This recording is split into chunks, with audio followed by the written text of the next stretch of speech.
I used to think Malaysia was just another Southeast Asian country known for palm oil and beaches. I was completely wrong. Last year, I stumbled across data that shocked me. While everyone was watching China and Taiwan, Malaysia quietly became the sixth largest semiconductor exporter on the planet. Not in some future projection. Right now. And what I discovered about how they did it changed everything I thought I knew about global tech manufacturing. Before we go any further, hit that subscribe button and turn on notifications. This channel breaks down the economic shifts nobody's talking about, and you won't want to miss what's coming. 1. The foundation nobody saw. Here's what most people miss about Malaysia. They've been in the semiconductor game since the 1970s. Intel, AMD, and other American companies set up operations there over 40 years ago. But they weren't doing the glamorous work. They were doing assembly, packaging, and testing, the unglamorous back end of chip manufacturing. While Taiwan built fabrication plants and got all the attention, Malaysia quietly perfected the precision work that makes chips actually function. Today, Malaysia controls 13% of the global outsourced assembly and testing market. That's over 600,000 skilled engineers and technicians who know how to handle nanometer-scale precision. When the pandemic hit and supply chains collapsed, Malaysia was ready. They had the workforce, the infrastructure, and the expertise to absorb production that companies were desperately relocating from China. Companies like Intel, Infineon, and Texas Instruments didn't just expand, they moved entire production lines. If you're learning something new, go ahead and hit that like button. And comment below, did you know Malaysia was this deep in semiconductors? 2. The geography that changes everything. Look at a map of Southeast Asia. Malaysia sits right on the Malacca Strait, the waterway that handles 1/3 of global maritime trade. But here's what matters in 2025 and beyond. The world is fragmenting. US-China tensions are forcing companies to diversify. Taiwan is a geopolitical pressure point. Europe wants semiconductor independence but can't build fast enough. Malaysia is friends with everyone. They're part of ASEAN, which means neutral by design. They have free trade agreements with China. They cooperate with the US military. They trade with Europe, Korea, and Japan. This isn't sitting on the fence. This is strategic positioning.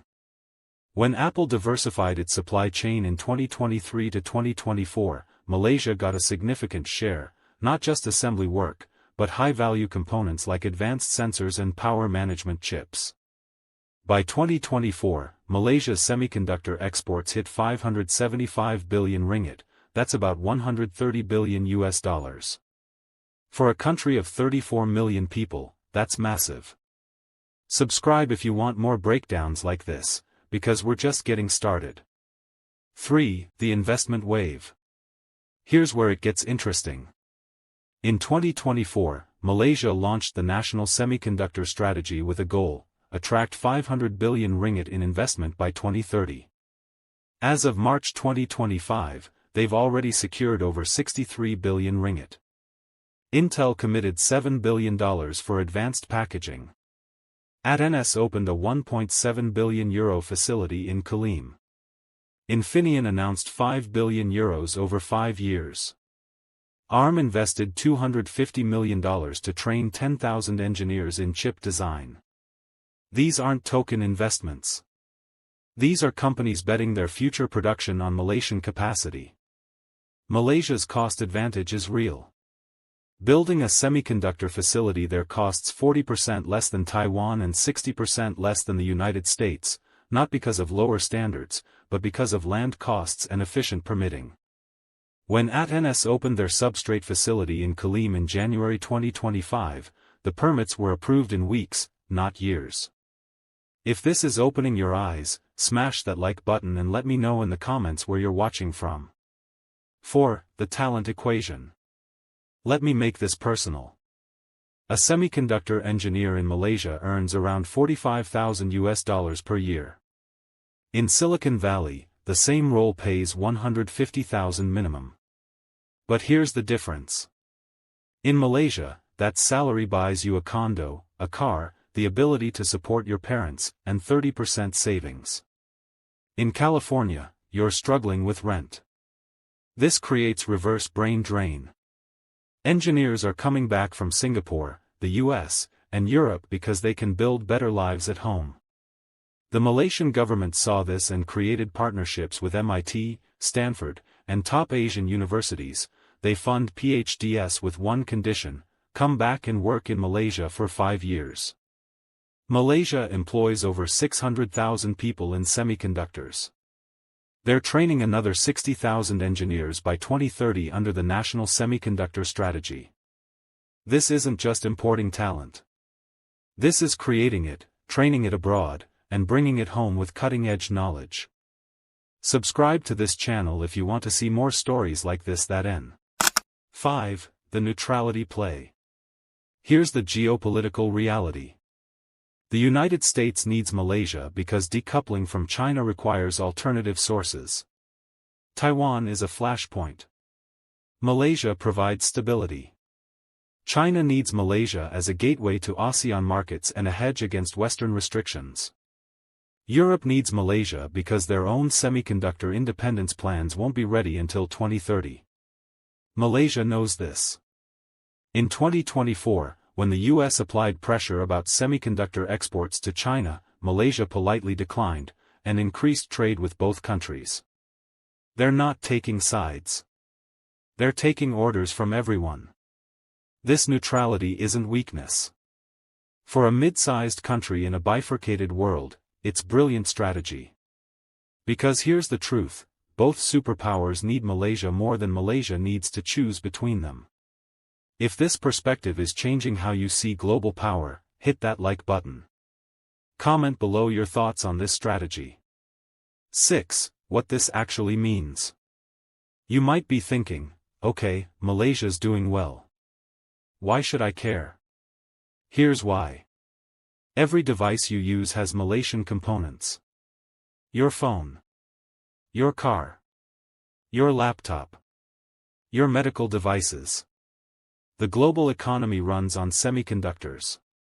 Malaysia is now a critical node in that supply chain. With 7% of global semiconductor market share and growing, Malaysia has leverage. Their semiconductor exports contributed about 25% to the country's GDP in 2024. This is about economic power. The kind that shapes policy, dictates trade terms, and determines which countries thrive. Malaysia isn't a developing country anymore. They're a developed economy that kept developing country costs. And that combination is powerful. Like this video, subscribe to the channel, and hit that notification bell so you never miss an update. Conclusion. So here's where we land.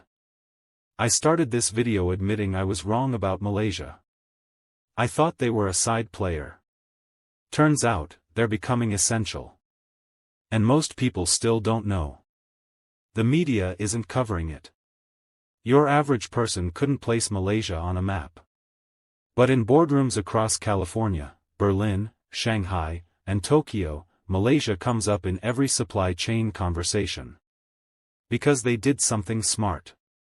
They stayed quiet, built infrastructure, trained people, and positioned themselves perfectly while everyone else was arguing. Now they're the 6th largest semiconductor exporter in the world, with ambitions to double their market share by 2029. That's the story. If this video opened your eyes, hit that like button right now. Subscribe to the channel for more videos like this. Tap the notification bell so you never miss an upload. And most importantly, comment below and let us know where you are watching from. I want to know if this story is reaching people globally. Thanks for watching. I'll see you in the next one.